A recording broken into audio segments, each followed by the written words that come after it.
natural number equation, and I want to show you one just from the beginning here, a trivial solution.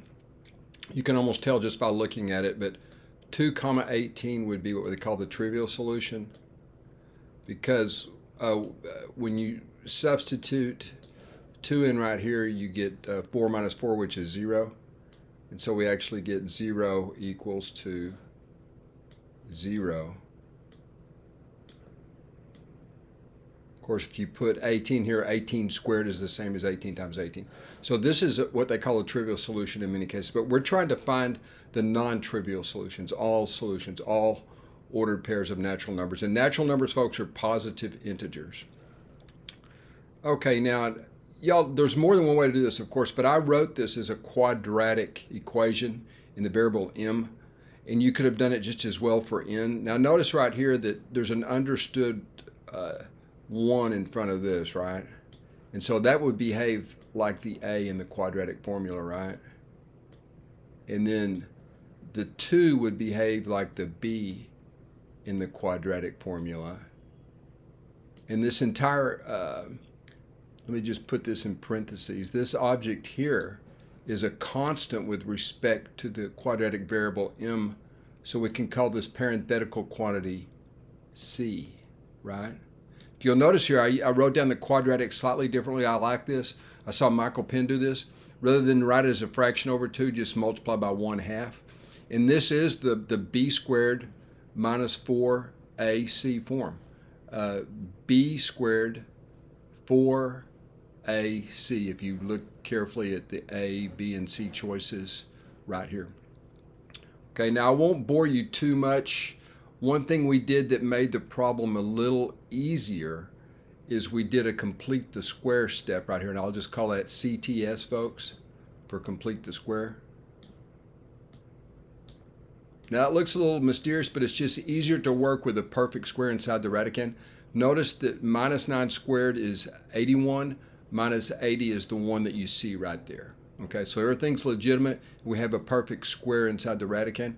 Now the very next step here is we need to force that radicand to be a perfect square for this expression to evaluate to an integer. The only way this can be an integer is if you're taking the square root of a perfect square over here. Okay, and that's why we forced it equal to k squared. Okay, now let's keep on going here, folks. Now, again, we exploit the fact the difference of two squares result here, and we rewrite this as the difference of two squares, okay? N minus 9 plus k times n minus 9 minus k, the difference of two squares, equals to 80.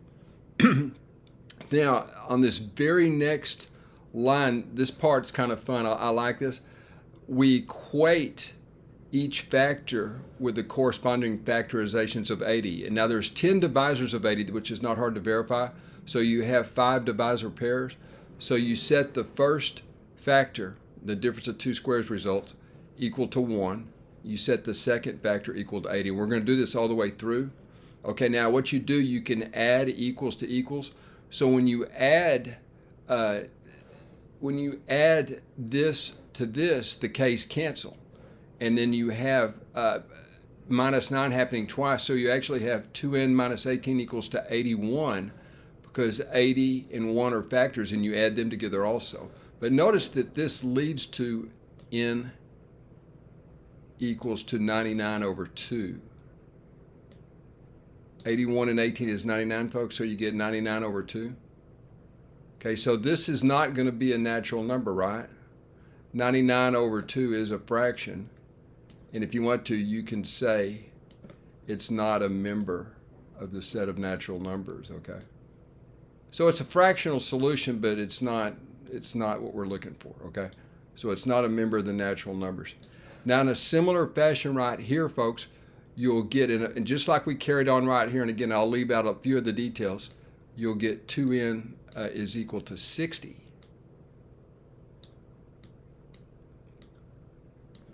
That's an n, folks. Sorry, that's an n.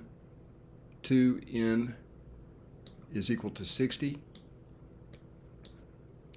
which implies that n would be equal to 30. Okay, so n, and y'all, I'm going to try to make an n. I don't want that to look like an m, obviously.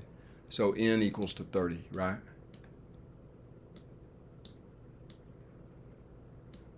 Okay, now what we're going to do next is just use this result that we just talked about a moment ago when we did the complete the square step.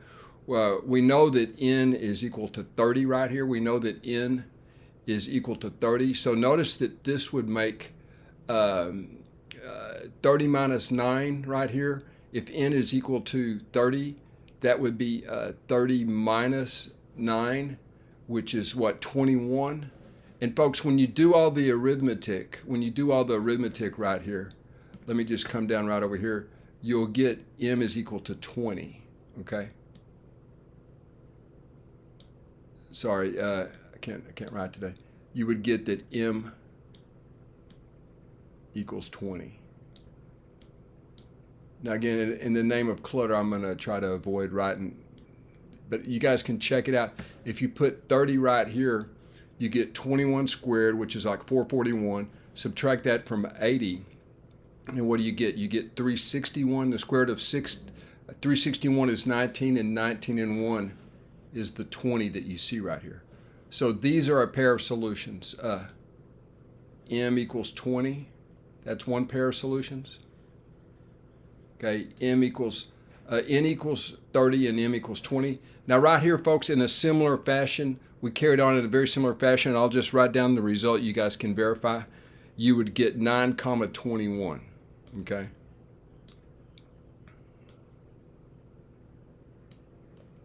Nine comma 21.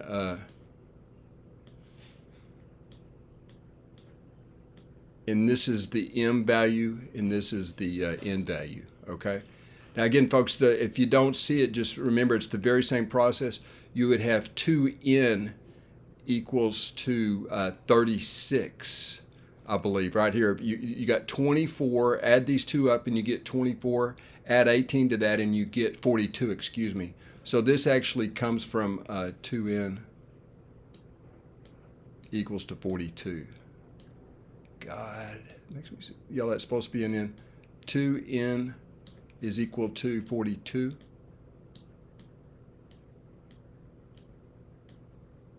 Okay, again, that's when you do this same kind of process I did up here. All right, so we have 20, m equals 20, n equals 30, and then also right here, this is another solution. So there's actually two solutions, actually three. And y'all, this one down here will lead to the very same one we did when we just observed. Again, a nice verification for you. You'll get the 218 that we got right here, the 218 for m and n will be exactly what you get on this third case. And then right here, just to be complete, this would be 16 plus 15 is 21 plus 18 would be 39. So you would get 2n equals to 39 right here.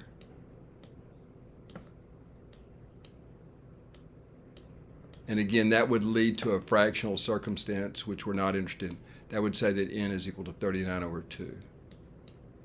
Okay. So again, that's not a natural number.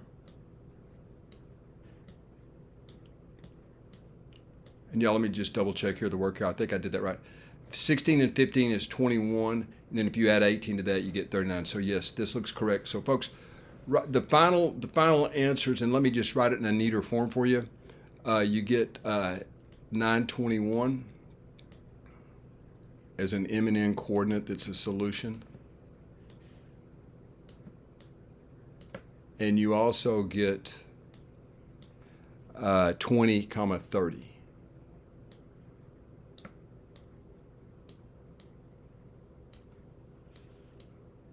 So those are the two solutions that we didn't, we guessed at the first solution. What was that? 2 and 18 also, I guess. In 18 and 2, maybe, would it be in that order? Let's see, 18 and 2, I believe. Yeah. So I'll put 18, 2. which is the one we guessed, wasn't it? Or am I writing that backwards? Probably writing it backwards. 218, sorry. That should be 218, folks, right there. Let me erase.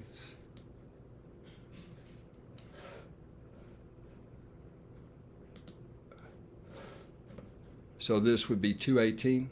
And again, that was the one we guessed at the very beginning.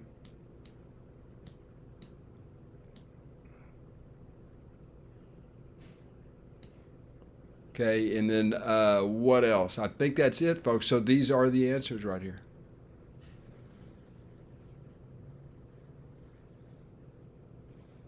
And folks, again, right here, you can see that you would get 218 from this step right here. You have 10 plus 8 is 18, plus 18 is 36, and then you get 36 divided by 2 is 18. So that's it. Final two answers, positive integer solutions. Hope you enjoy.